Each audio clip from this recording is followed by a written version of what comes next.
हाय, मैं Priya Besla, Indian rugby player and also Asia level referee. Welcome to the sports special food and fitness show at bodyandstrength.com। तो आज मैं आपको बताने वाली हूँ फूड एंड फिटनेस कैसे हेल्प करता है स्पोर्ट्स परफॉर्मेंस को इम्प्रूव करने के लिए, एंड उसको देखने के लिए let's move into the kitchen. Let's go.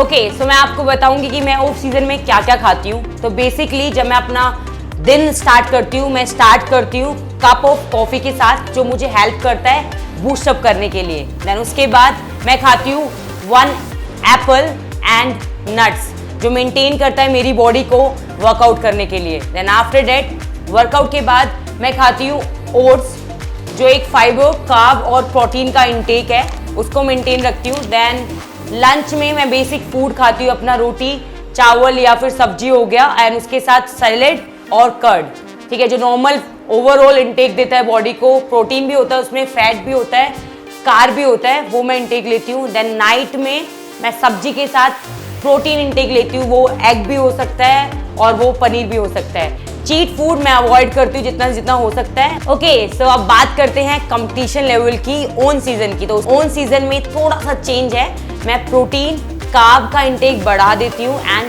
Fat का इंटेक कम कर देती हूँ। साथ में जो डेली रूटीन है फूड होता है हमारा, रोटी चावल सब्जी, उसको कट कर देती हूँ।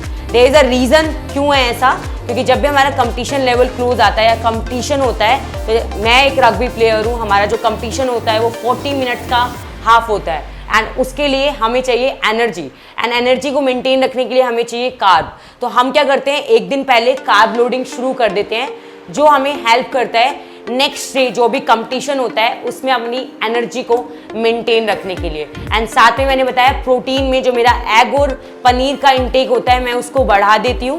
साथ में जो मेरा ब्रेकफास्ट होता है उसमें मैं क्या करती हूँ, अपना ब्राउन ब्रेड और पीनट को भी ऐड कर देती हूँ, जो ओवरऑल हेल्प करता है मेरी during the competition, before the competition and after the competition.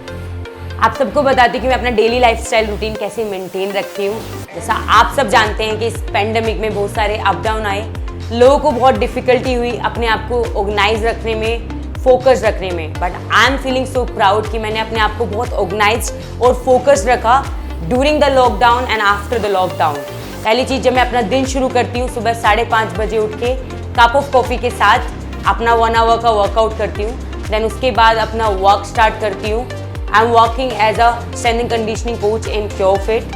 मैं पूरे दिन में 4 मील लेती हूँ, साथ में अपना डेली 2 टाइम का वर्कआउट मेंटेन रखती हूँ, एक मॉर्निंग में एक इवनिंग में, एंड लास्ट 10 o'clock मैं अपने बेड पर चली जाती हूँ। ड्यूरिंग चैम्पियनशिप के टाइम पे मैं अपना खाना कैसे मेंटेन रखती हूँ। पहली चीज़, जब भी हमारा कंपटीशन लेवल शुरू होता है तो हमारा जो कार्ब लोडिंग इंटेक है वो बढ़ जाता है। तो जैसे कि अगर मेरा मैच होने वाला है 3 घंटे बाद, तो मैं स्टार्ट कर देती हूँ चावल या फिर पास्ता या फिर आलू का, जो भी बॉयल आलू होते हैं उनका इंटेक बढ़ जाता है, क्योंकि उनमें कार्ब होता है जो हमें हेल्प करता है ड्यूरिंग द मैच एनर्जी को मेंटेन रखने में। देन आफ्टर मैच हम कार्ब और प्रोटीन का मिक्स खाते हैं, जिससे कि हमारी बॉडी में जो भी टायर्डनेस आई है वो सारी रिकवर हो सके, एंड वाटर इंटेक इंक्रीज कर देते हैं। तो ओवरऑल बॉडी को रिकवरी करने के लिए लास्ट में कंपटीशन के बाद हम लोग प्रोटीन और कार्ब का इंटेक बढ़ा देते हैं।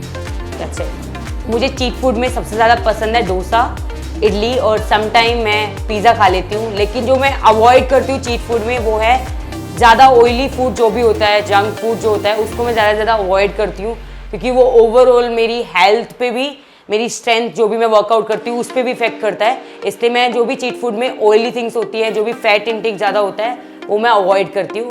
वाइल ट्रैवलिंग मैं अपना बेसिक फूड हमेशा कैरी करती हूँ। उसका भी एक रीज़न है, क्योंकि मैं एक एगिटेरियन हूँ, और जब भी मैं एशिया लेवल की चैम्पियनशिप वगैरह खेलने जाती हूँ, इंटरनेशनल कोई भी कंपटीशन होता है, तो मोस्टली जो फूड वहाँ पर मिलता है वो नॉन-वेज होता है, जो कि मैं नहीं खा सकती। तो इसलिए मैं हमेशा बेसिक फूड अपना कैरी करती हूँ, like pack paneer, pack tofu, energy drinks and all हमेशा कैरी करती हूँ, जिससे कि मैं अपना न्यूट्रिशन मेंटेन रख सकूँ before the competition, during the competition, और अच्छा परफॉर्मेंस कर सकूँ, बेटर परफॉर्मेंस कर सकूँ। ओके, जब मैंने अपना ये खाना खाना शुरू किया, डाइट को मेंटेन करना शुरू किया, तो मेरे लिए बहुत डिफ़िकल्ट रहा घर के अंदर इसको मेंटेन करना, क्योंकि मेरी मदर बिल्कुल ट्रेडिशनल से बिलोंग करती हैं, तो हमेशा उनका कहना ये है कि अपना देसी बेसिक फूड खाओ, वो बहुत अच्छा होता है, हेल्थी होता है। येस, वो हेल्थी होता है, लेकिन उसके साथ हमें एक प्रॉपर प्रोटीन, फैट और कार्ब का इंटेक होना बहुत ज़रूरी है। तो इसलिए मैंने उन्हें समझाया कि मम्मा ये सब चीज़ें मेरे को बहुत हेल्प करेगी मेरे परफॉर्मेंस लेवल को इम्प्रूव करने के लिए। तो उन्होंने इस बात को समझा एंड वो भी हेल्प करती हैं, हेल्थी फूड मेरा लेके आती हैं खुद, और मैं भी उसको अच्छे से मेंटेन रखती हूँ। ओके, ऑफ सीज़न में मैं अपना जो भी वर्कआउट रखती हूँ वो स्ट्रेंथ पावर का ज़्यादा फोकस होता है। इंडिविजुअल मसल्स ग्रुप का स्ट्रेंथ वर्कआउट करती हूँ, साथ में पावर एक्सप्लोसिव एक्सरसाइजेस करती हूँ and compound movements. Compound movements में मैं स्नैच हो गया, हैंग क्लीन हो गया, डेडलिफ्ट हो गया, ओवरहेड स्क्वाट्स हो गया, जो ओवरऑल बॉडी की स्ट्रेंथ को मेंटेन करने में हेल्प करता है। ऑन सीजन में मैं जो भी वर्कआउट करती हूँ उसके अंदर अपना जो है कंडीशनिंग, एंडोरेंस का वर्कआउट ज़्यादा बढ़ा देती हूँ, साथ में फ्लेक्सिबिलिटी वर्कआउट भी करती हूँ, क्योंकि during the competition, during the match कोई भी इंजरी ना हो, इसलिए मैं फ्लेक्सिबिलिटी का भी वर्कआउट साथ में करती हूँ। एंड जैसे कि आपको पता है कि रग्बी के अंदर स्ट्रेंथ और कंडीशनिंग का होना बहुत ज़रूरी है, क्योंकि ओवरऑल ये पावर इम्पैक्ट गेम है, तो इसलिए मैं ये सारा वर्कआउट इस तरीके से मेंटेन रखती हूँ। मेरे गेम के अंदर, रग्बी के अंदर मोस्टली स्ट्रेंथ और पावर का गेम है, क्योंकि हमको बहुत सारे टैकल्स मारने होते हैं, देन अगेन उठना पड़ता है, अगेन टैकल, बॉल के लिए लड़ना पड़ता है। तो उसके अंदर क्या है कि हमें एंडोरेंस चाहिए, बट स्ट्रेंथ एंडोरेंस चाहिए कि आपके अंदर स्ट्रेंथ हो, साथ में आपका उतना एंडोरेंस हो कि आप उस चीज़ को मेंटेन रख सको लॉन्ग ड्यूरेशन तक। तो मैं स्ट्रेंथ वर्कआउट ज़्यादा मेंटेन रखती हूँ इसलिए अपने वर्कआउट में। जब हम बात करते हैं डेली रूटीन वर्कआउट की, तो इसमें हमारा बेसिक वर्कआउट आता है, जिससे कि हम डेली जो भी अपना घर का काम करते हैं उसको अच्छे से कर सकें, बेसिक हेल्थ को मेंटेन रख सकें, अपना फिटनेस लेवल, वेलनेस को मेंटेन रख सकें। इसलिए हम बेसिक एक्सरसाइजेस करते हैं कि हमारा कंडीशनिंग, कार्डियो और स्ट्रेंथ मेंटेन रहे। लेकिन जब भी हम बात करते हैं स्पेसिफिक स्पोर्ट्स या स्पेसिफिक किसी भी गेम को लेकर, जब भी हमें कोई वर्कआउट करना होता है, तो वो हमेशा एक स्पेसिफिक तरीके से प्लान होता है, एक स्पेसिफिक तरीके से उसको डिज़ाइन किया जाता है, क्योंकि वो इंडिविजुअल स्पोर्ट्स की नीड के अकॉर्डिंग बनाया जाता है। ओके, हम बात करें अगर फिटनेस की, तो फिटनेस एक मेजर रोल प्ले करता है। जब भी हम कोई भी स्पोर्ट्स खेलते हैं, कोई भी कंपटीशन लेवल मैच खेलते हैं, तो हमको बहुत ज़रूरी है अपनी फिटनेस लेवल को मेंटेन रखना। और उसका एक मेरा बहुत अच्छा एक्सपीरियंस रहा है। जब मैंने 2016 में पहला ऑल इंडिया चैम्पियनशिप खेला था, तो हमारी टीम का ब्रॉन्ज मेडल आया था। लेकिन उसके बाद हमें 2017 में एक strength and conditioning coach allot हुए, सिकर सर, जिन्होंने हमें प्रॉपर ट्रेनिंग कराई, जिसके अंदर हमारा स्ट्रेंथ, एक्सप्लोसिव पावर और स्पीड का वर्कआउट उन्होंने कराया। एंड उस वर्कआउट की वजह से इन 2017 हमारा ऑल इंडिया में गोल्ड मेडल आया। तो ये मेजर रोल प्ले करता है कि आप अपनी वर्कआउट को, अपनी फिटनेस को कैसे मेंटेन रखते हो। जितना आप अच्छे से मेंटेन कर पाते हो, वो डेफिनेटली आपके किसी भी कंपटीशन लेवल पे आपकी परफॉर्मेंस को डेफिनेटली बढ़ाता है, इम्प्रूव करता है और एक अच्छा रिजल्ट देता है।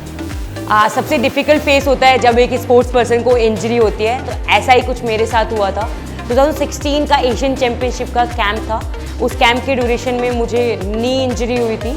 जस्ट वो बैक से एक इम्पैक्ट लगा और मेरे नी में इम्पैक्ट आ गया। तो उसकी वजह से क्या होता है, मेरी नी में स्वेलिंग आई, लेकिन ड्यूरिंग द कैंप मैंने उस नी की इंजरी को रिकवर किया। एंड उसमें सबसे ज़्यादा मेजर रोल जो उसमें निभाया वो मेरी फिटनेस और मेरी डाइट ने निभाया, और उसी की वजह से मैं during the camp he rehab किया एंड इंडिया टीम में सिलेक्ट हुई। तो जब भी एक इंजरी होती है तो हमें बहुत पेशेंसली उसको रिकवर करना चाहिए, जिससे कि आने वाले कंपटीशन में या नेक्स्ट लेवल पे आप अच्छा परफॉर्म कर सको। तो जब भी कोई भी इंजरी हो, please rehab yourself first, then go for the next step.